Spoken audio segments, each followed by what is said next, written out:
I've had my Steam Deck for quite a while now, and overall, it has been consistently one of my favorite devices, especially because I like tinkering with things. I like trying to make things work in a way that they weren't originally supposed to. And in these last 9 months, the Steam Deck has been consistently one of my favorite devices to use. In that same time, I've learned so much about the inner workings of Linux, Windows, battery management systems, all in a way to make the Steam Deck the best it possibly could. Those 8 months, I've learned about a program called lossless scaling, which has drastically improved performance for certain games. And it works very well, especially considering that it doesn't usually work on the Steam Deck, but since I use Windows on my Steam Deck, lossless scaling works just fine. And all those growing pains and problems that I had initially are all resolved or manageable or even fixable at the very worst. Nowadays, the most common problems I get aren't even necessarily because of the Steam Deck, it's just because of, normal Windows shenanigans.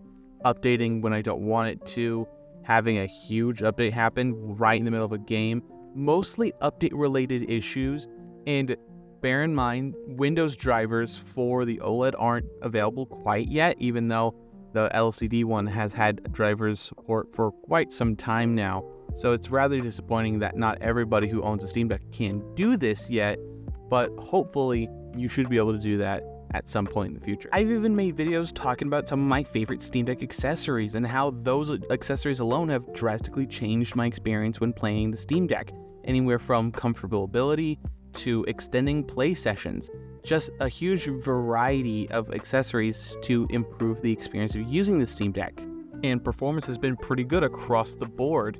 Even with my more casual, gaming, use case for my Steam Deck, it's consistently been one of my favorite ways to play. As I mentioned before, typically the most difficult to run game I encounter, it tends to be Destiny 2, and that's just because that thing is an unoptimized pile of garbage. But even with that terrible engine, it can run fairly decently, especially in the more difficult areas like all the areas added in the final shape. And I can grind away at my episodic activities no problem. I even ran a raid while on the Steam Deck, which I don't recommend because the Steam Deck's microphone is great, but it is kind of annoying when all your teammates can hear exactly everything going around you in your room. So bear that in mind if you try doing that on the Steam Deck. I've gone back to use SteamOS in this time frame, but it's not been my main priority when it came to the Steam Deck. I liked SteamOS, and it was a fairly nice way to play games, but I was just more familiar with Windows. A lot of the games I played couldn't be played on the Steam Deck due to either anti-cheat or just lack of Proton compatibility. So overall, Windows is what I use mainly, but I still do have an SSD with SteamOS loaded on it, so I can switch to it whenever I need to. And though I might not have the best grasp on SteamOS as some other people do, I still think it's a great option, and it still maintains at one of the best ways to utilize the Steam Deck.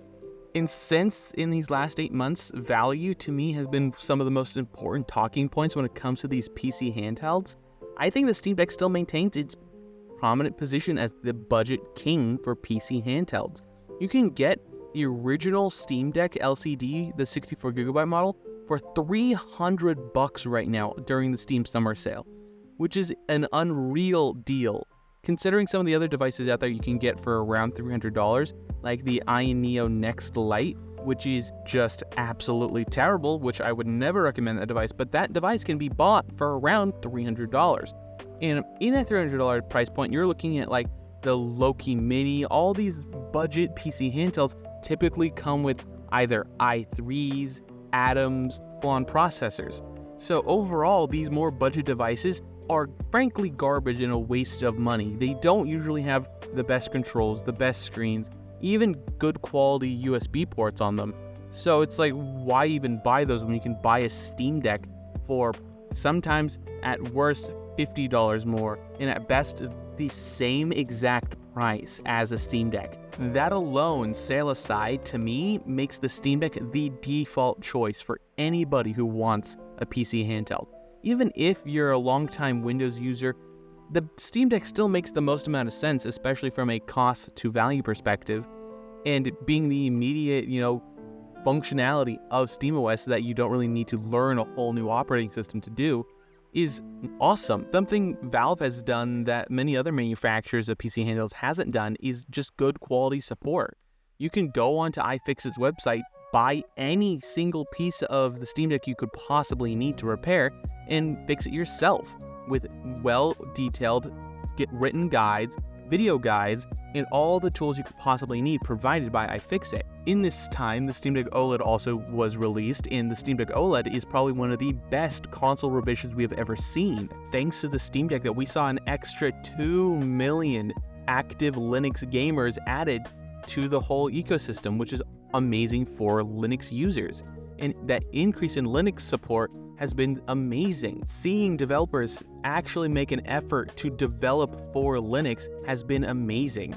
I'm right now playing Shadow of the Erdtree on my Steam Deck, and it's phenomenal. There has been some bugs, but FromSoft has released a memo or a press release or just an update to fix or respond to some of those issues. So my hopes are high that any of the minor issues I've been experiencing gets fixed when those newer updates come out down the line. I expect that aforementioned support for the Steam Deck to last well into next year, because we wouldn't receive a Steam Deck 2 until at least end of next year, if Valve has anything to say about it, considering that they've been very cagey about even talking about a Steam Deck 2 to not incite, people's excitement and start fueling the rumor mill. They've stated multiple times that they expect the Steam Deck to be a long-term device. They don't plan to update it to the very least 2025. Newer devices are coming out every month at this point, and some of the newer devices like the ROG Ally X, the Lenovo Legion Go, a lot of devices have attempted to take the Steam Deck's crown, and I truly don't think any of them have come close yet, just due to how great that price is for the Steam Deck. And while the Steam Deck has begun to show its relative age in terms of its performance and compared to its competitors, I still think it's good enough for the vast majority of people that allows you to play most of your games at a decent enough quality, at a decent enough FPS. I still recommend the Steam Deck to people who are just getting into gaming or wanting to get back into gaming with these PC handhelds. It's a very comfortable and easy way to sort of re-immerse yourself in that atmosphere. And just the whole ease of use of SteamOS, and if you really want to get in deep with it, you can access the desktop mode. I know I had to a few times to get things like the Prism launcher to work, the Heroic launcher to work, basically a bunch of launchers to work so I can play games that aren't available on Steam. Games like Kingdom Hearts, which now are available on Steam, which is amazing, but I purchased them on the Epic Game Store. I just wish there was some official way to get those games to be playable on the Steam Deck that it doesn't cost me an arm and a leg. Not monetarily, my mental health is so amazing. It has even changed how I do some of my work. I take my Steam Deck with me whenever I leave the house, basically. And whenever I'm house sitting for a family friend or something like that, I take my Steam Deck with me, my microphone, and a little dock or hub, so I can connect and use all my same peripherals there without having to lug an entire PC with me. So I can make and edit my videos all on the Steam Deck. Zero problems. And being able to use Photoshop to make my thumbnails, it's never been so easy. And yes, I could have a laptop, but all the laptops I have are relatively weak because I've always preferred to have a desktop and just have a super ultra light and thin laptop. And the Steam Deck is my most powerful portable computer because I haven't bought a new laptop in quite some time. So frankly, the Steam Deck is my best choice when it comes to mobile editing. I use things like the Legion Go or the Ally, but I have a bunch of accessories for the Steam Deck, and they all make my life so much easier when I'm on the go. I don't really invest that much into the Legion Go or the Ally purely because how much those devices cost. And the Steam Deck is just so cheap, I can consider it a good investment whenever I need a dock or want to get a hub or peripherals, grips, battery banks, what have you. It all just to improve that experience. It just, to me, is quite worth it. So what do you guys think? I love my Steam Deck so much, and I would love to hear what you guys think about it down below. And sorry for the more rambly nature of this video. I didn't have enough time to fully script this one out, and I had to get the recording done before fireworks start going off, so bear with me. And I know the title's gonna say 8 months, and it's technically 9 months later, but the 8 months sounded better than 9 months. Don't forget to leave a like, comment, and subscribe. All the other social media garbage down below. And last but not least, have a wonderful day.